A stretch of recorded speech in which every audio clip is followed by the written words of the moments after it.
রাজশাহীতে যথাযোগ্য মর্যাদা ও গভীর শ্রদ্ধার মধ্য দিয়ে শহীদ দিবস ও আন্তর্জাতিক মাতৃভাষা দিবস পালিত হচ্ছে। দিবসটি উপলক্ষে রাজশাহী জেলা প্রশাসন নানা কর্মসূচি গ্রহণ করেছে।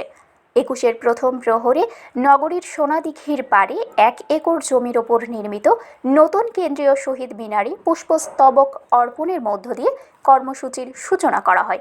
সেখানে ফুল দিয়ে শহীদ মিনারের উদ্বোধন করেন ভূমিমন্ত্রী মিজানুর রহমান মিনু।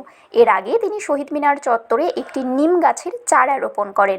এ সময় উপস্থিত ছিলেন রাজশাহী ৩ আসনের সংসদ সদস্য শফিকুল হক মিলন, রাজশাহী বিভাগীয় কমিশনার ডক্টর আনম বজলুর রশিদ ও জেলা প্রশাসক আফিয়া আখতার সহ প্রশাসনের ঊর্ধ্বতন কর্মকর্তারা।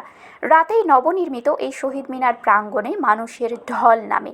বিভিন্ন শ্রেণী পেশার মানুষ, সামাজিক ও সাংস্কৃতিক সংগঠন, বিভিন্ন রাজনৈতিক দল ও অঙ্গ সংগঠনের নেতাকর্মীরা পর্যায়ক্রমে পুষ্পস্তবক অর্পণ করে ভাষা শহীদদের প্রতি শ্রদ্ধা নিবেদন করেন।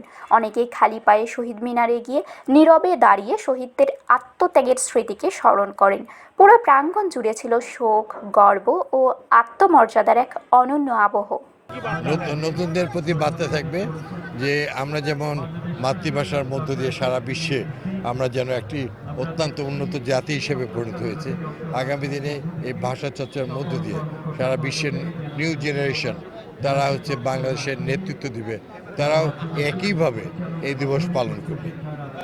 শারমিন শিমু, বরেন্দ্র টেলিভিশন।